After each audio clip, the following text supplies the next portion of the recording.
सो hey guys, कैसे आप सभी लोग। आज हम पढ़ेंगे the tiger by Williams Blake, जो कि एक रोमांटिक लिटरेचर की सबसे मिस्टीरियस और काफ़ी ज़्यादा पावरफुल पोएम में से एक मानी जाती है।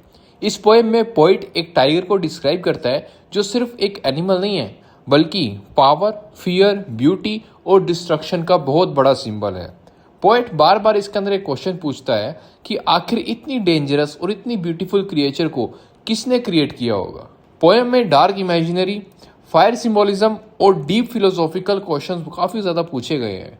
सो हम ज्यादा देरी ना करते वीडियो को हमारी फटाफट से शुरू करते हैं। Tiger tiger burning bright. Poet tiger को इतना ज्यादा पावरफुल, इतना ज्यादा एनर्जेटिक डिस्क्राइब करता है कि वो उसे एक तरह से बर्निंग ब्राइट की तरह लगता है। In the forest of the night, यानी कि जो टाइगर है वो डार्क फॉरेस्ट में घूम रहा था, डार्क फॉरेस्ट में रोम कर रहा था।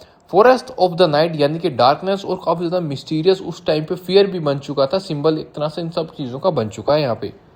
व्हाट इमोर्टल हैंड और आई, यानी कि जो पोएट है वो वंडर करता है कि कौन सी डिवाइन पावर ने टाइगर को क्रिएट किया होगा। ऐसी कौन सी डिवाइन पावर है जो कि टाइगर को बना चुकी है या फिर बनाई है या जिसने बनाया है।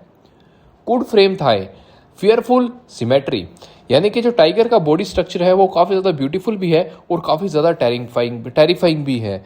यानी कि फियरफुल सिमेट्री एक तरह से उसकी बनी हुई है, जिसके अंदर परफेक्ट ब्यूटी के साथ साथ में डेंजरस पावर भी टाइगर की दिखती है। इन व्हाट डिस्टेंट डीप और स्कीज, यानी कि जो पोएट है वो पूछता है कि टाइगर किस मिस्टीरियस प्लेस में क्रिएट हुआ है। इस तरह से डीप हिल सिंबलाइज करता है और स्कीज का मतलब होता है heaven. Burn the fire of the thine eyes, यानी कि जो टाइगर की जो आइस है, टाइगर की आइस को बर्निंग फायर से कंपेयर किया गया। पोएट ने जो टाइगर की आइस है बर्निंग फायर, यानी कि ऐसी आंखें जिसके अंदर से आग झलक रही हो। On what wings dare he aspire, poet पूछता है कि कौन इतना ब्रेव था जो कि इतनी डेंजरस क्रिएशन को बना सकता था। विंग्स का मतलब इसमें दिए गए डिवाइन पावर से सिम्बलाइज किया गया है, इसके अंदर wings. What the hand dare seize the fire, अब ये जो लाइन है ये एक तरीके से प्रोमेथियस मिथ की तरह एक तरह से उसको हिंट करती है। पोएट पूछता है कि ऐसी कौन सा पावरफुल हैंड है, ऐसे कौन से पावरफुल हैंड ने इतनी ज्यादा डेंजरस फायर को कंट्रोल किया होगा।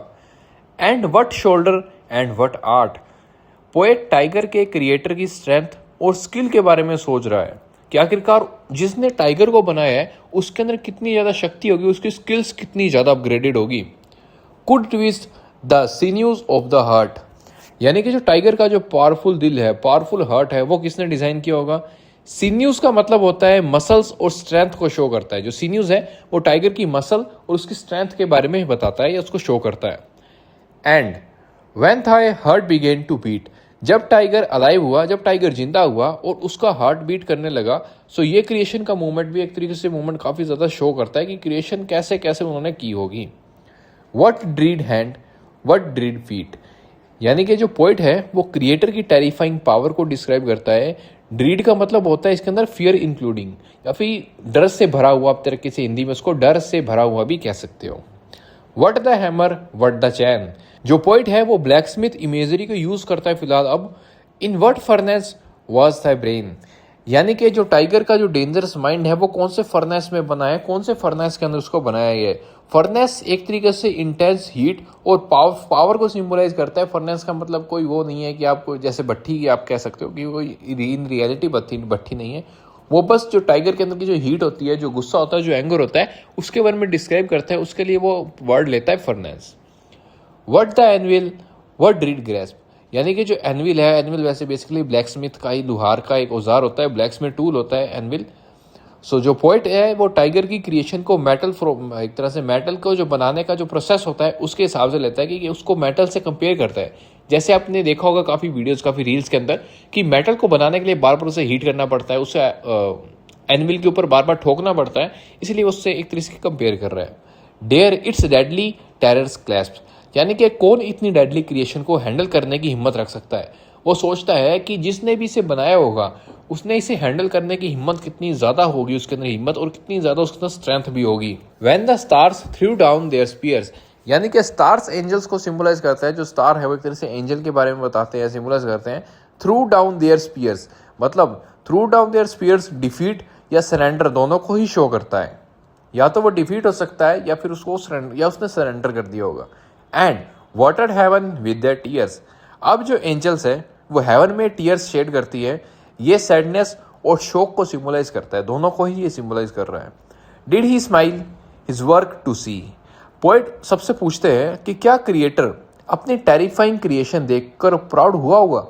वो कहते हैं कि जब भी जिसने भी टाइगर को बनाया होगा उसे सच में ऐसा लगा होगा कि वाह क्या चीज़ बनाई है, या उसको उसके खुद के ऊपर हौसला आया होगा कि मैंने बहुत बढ़िया चीज़ बनाई है। Did he who made the lamp make ही। मतलब ये पोएम की मोस्ट इंपॉर्टेंट लाइन अब आई है। लैम्प का मतलब होता है इनोसेंस और प्योरिटी। पोएट वंडर करता है क्या सेम गॉड ने इनोसेंट लैम्प और डेंजरस टाइगर दोनों को ही बनाया होगा। ये गुड वर्सेस इविल का एक तरह से क्वेश्चन राइज हो जाता है इसके अंदर। वो सोचता है कि जिस भगवान ने लैम्प को बनाया है उसी भगवान ने इसने डेंजरस टाइगर को भी बनाया है। वैसे लैम्प भी एक तरीके से जानवर होता है, आप उसको जाके गूगल पे देख सकते हो कौन सा जानवर होता है, या मैं फोटोस में डाल दूंगा लैम्प की। Tiger tiger burning bright. Poem फिर से ओपनिंग लाइन रिपीट करती है। ये टाइगर की मिस्टीरियस पावर को एक तरीके से बताती है कि टाइगर के अंदर कितनी ज़्यादा मिस्टीरियस पावर है। In the forest of the night, darkness और मिस्ट्री का एटमोस्फेयर कंटिन्यू चलता रहता है, कंटिन्यू रहता है। व्हाट इमॉर्टल हैंड और आई। पोएट फिर क्रिएटर के बारे में क्वेश्चन करता है, फिर से पूछता है कि आखिर वो कौन से इमॉर्टल हैंड्स हैं जिन्होंने इसे बनाया, और कौन सी आंखें थी जिन्होंने इसे बनाने के बारे में सोचा या देखा होगा। Dare frame thy fearful symmetry. अब होता है जो कुड फ्रेम की जगह डेयर फ्रेम यूज हुआ है। इस लाइन में पहले कुड फ्रेम था लेकिन अब डेयर फ्रेम हुआ है। इसका मतलब ये है कि टाइगर को क्रिएट करना सिर्फ कोई स्किल नहीं है, ये करेज की भी डिमांड करता है। सो ये पोएम अब एक क्वेश्चन राइज करती है कि अगर गॉड ने इनोसेंस क्रिएट की है तो फियर और डिस्ट्रक्शन भी क्यों क्रिएट किया। हमारी जो पोएम थी the tiger by William Blake फिलहाल अब यहाँ खत्म हो चुकी है। सो गाइस, अगर आपको हमारी वीडियो पसंद आई हो तो इस वीडियो को लाइक जरूर से करिएगा, चैनल को सब्सक्राइब भी करते चलिएगा।